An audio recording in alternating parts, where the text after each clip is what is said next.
साथ दोगे जिंदगी भर पक्का?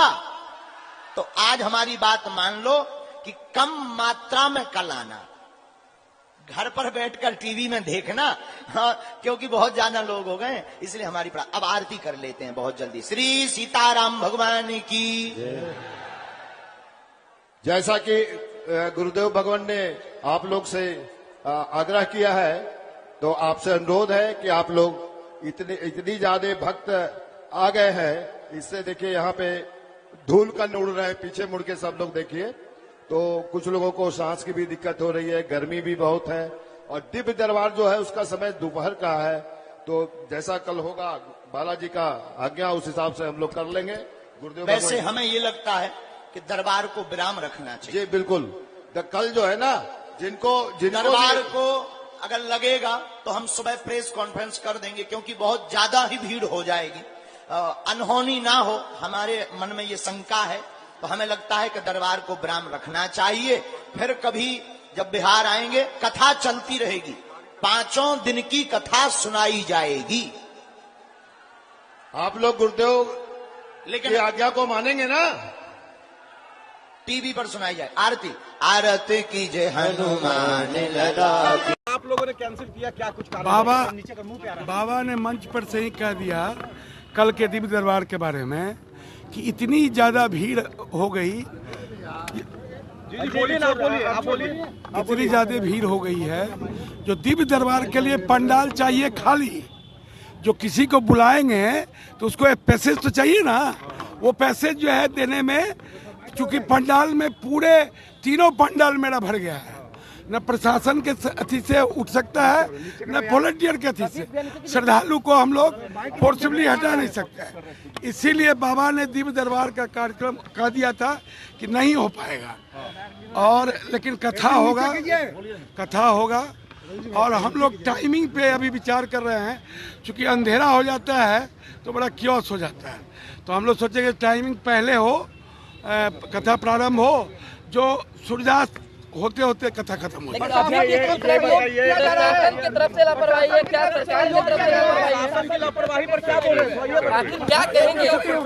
सबका सहयोग है हमको, सीताराम जी के आशीर्वाद से सबका सहयोग है। अभी 100 शरीर डिप्टी सीएम से हम मिले हैं, उन्होंने आश्वासन दिया है बजरंगबली की कृपा होगी तो जरूर आएंगे। क्या लालू यादव जी भी पहुंचेंगे प्रोग्राम में? उनका स्वास्थ्य अभी अलाउ करेगा तो आ सकते हैं। ये तो अभी पॉजिटिव जो है। क्या ये मुलाकात वहाँ तरत पाली में होगा या होटल? तरत पाली में डिप्टी सीएम वहाँ जाएंगे। क्योंकि गुरु जी का आदेश 11:30 बजे हुआ। हमने कहा अगर डिप्टी सीएम वहाँ आना चाहेंगे गुरु जी तो एकदम बुला लो। तो हम तो, ये मेरा नॉन पॉलिटिकल है, ये कथा जो है नॉन पॉलिटिकल है, तो सब पार्टी के लोग आए तो हमारे कथा में जो है चांद लगे। अच्छा, ये बताइए कि क्या उन्होंने कहा कि आ जाएंगे, कल आएंगे? कुछ कल परसों में आज भी आ सकते हैं, कल भी आ सकते हैं, परसों भी आ सकते हैं। अभी हम इसके बाद, चूंकि उस दिन हम सीएम बॉम्बे गए हुए थे, अब हमारा शिष्टमंडल माननीय मुख्यमंत्री से भी मिलेगा। कब मिलेगा सर? अब अभी अपॉइंटमेंट माननीय मुख्यमंत्री जब देंगे तो मिलेंगे। अच्छा। और उनको भी हम 16 से 17 कोशिश करेंगे माननीय मुख्यमंत्री भी आए तो मेरे कथा का जो है शोभा बढ़ेगा।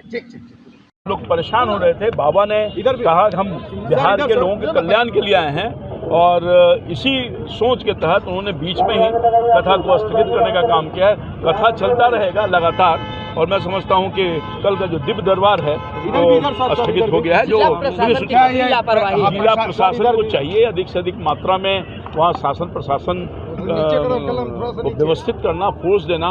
हमको लगता है कि जितना लोग आए उसको व्यवस्थित करने के लिए पर्याप्त मात्रा में पुलिस बल नहीं था, व्यवस्था नहीं था, जिसकी वजह से चूक से प्रशासन की है कि आयोजकों की भी है?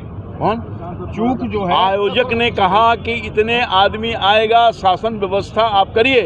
उन्होंने आकलन किया, मगर मुझे पहले ही से लगता था कि जिस मात्रा में पुलिस बल या मजिस्ट्रेट की बहाल होनी चाहिए वो नहीं हो पाई। मगर शासन की जिम्मेदारी बनती थी कि पर्याप्त मात्रा में व्यवस्था कितने नहीं कर पाए। क्या मांग करते हैं? मांग ये करते हैं कि शासन व्यवस्था ठीक करिए, दुराग्रह से हटिए। लोग आ रहे हैं, बिहार के लोग, आप सबके लोग हैं, ये राम भक्त हैं, इनकी सेवा करिए, लोगों हादसा ना हो जाए। आप तो स्वयं थे वहां पर, मैंने देखा आपको, खुद भी आप परेशान थे, तो आपने खुद ही आकलन किया, आपको तो खुद ही बोलना चाहिए। आपका मानना है कि लेकर के इस पूरे मंच पर मेरी बात हुई, अभी विस्तार से हम चर्चा करेंगे, बुलाया था उन्होंने मुझको, और इसी के लिए मैं आया हूं। और भी लोग होंगे, विमर्श कर रहे होंगे, जो आयोजन समिति के लोग हैं, मैं वहां का स्थानीय सांसद हूं, मेरा ये दायित्व बनता है कि कार्यक्रम सफल हो जाए। बिहार के लोग आ रहे हैं, जो हमारे अतिथि हैं, हमारे भगवान हैं, भगवान को भगवान सुनने आए हैं, इसलिए उनको कुछ प्रॉब्लम नहीं हो जाए। मैंने देखा अपने सामने जो स्थिति थी, वो आप खुद भी देख के आए हैं, आंखों देखिए, आप तो आप खुद बताएंगे। तो मैं समझता हूँ कि इस चीज़ों पर विचार करने के लिए बुलाया है, विचार कर रहे होंगे, मैं उनसे बात करूँगा। दायित्व बनता था ना सरकार पर कि इतनी बड़ी संख्या में लोग आएंगे, जिसकी सूचना थी उनको, तो ये उनका दायित्व बनता था, और कहीं न कहीं अपने दायित्वों का निर्वहन नहीं कर पाए। बाबा के यात्रा में भीड़ बहुत हो रही है, लाखों लोग, हम लोग उस दिन गए तो 2 लाख से अधिक लोग वहां उपस्थित थे, और आज भी, कल भी 5 लाख लोग थे, आज भी लाखों लोग हैं। तो अब सरकार चाहती है किसी तरह फेल करना, कि बाबा का यात्रा ही फेल हो जाए, इसलिए कोई सुरक्षा की व्यवस्था, कोई प्रशासनिक व्यवस्था सरकार के द्वारा नहीं किया गया। कोई अप्रिय घटना घट जाए, यही नीतीश कुमार की सरकार चाहती है। बीजेपी किसका फोटो लगाती है, मतलब जय श्री राम का फोटो लगाते लगाते अब धीरेन्द्र शास्त्री का फोटो लगा रहे हैं, तो वही दिखाता है कि उनकी कितनी तरक्की हो रही है। अब राम जी पर भरोसा कम हो गया होगा, तब शास्त्री जी पर भरोसा करके चलेंगे। अब ये इतनी समझ तो आप लोग को होनी चाहिए। पहले जय श्री राम का फोटो पोस्टर लगा रहे थे, अब धीरेन्द्र शास्त्री का फोटो लगा रहे हैं, तो ये उनकी मानसिकता दिखा रहा है कि अब राम जी पर भरोसा, आपको पूछना चाहिए कि आपका राम जी पर भरोसा कम हो गया। अब आपको तो मंदिर, अयोध्या में मंदिर बन रहा है, उसका ना फोटो लगाना चाहिए। राम जी के नाम पर वोट मांगिए, शास्त्री जी का फोटो काहे लगा रहे हैं? बजरंग बली आ रहे हैं सर। भैया आप जो भी आ जाए, फिर आप हमको बेकार के सवाल में मत उलझाइए। हमने एक बार में आपको बोल दिया, उनकी तरक्की कितनी हो रही है तो आपके आंख के सामने है।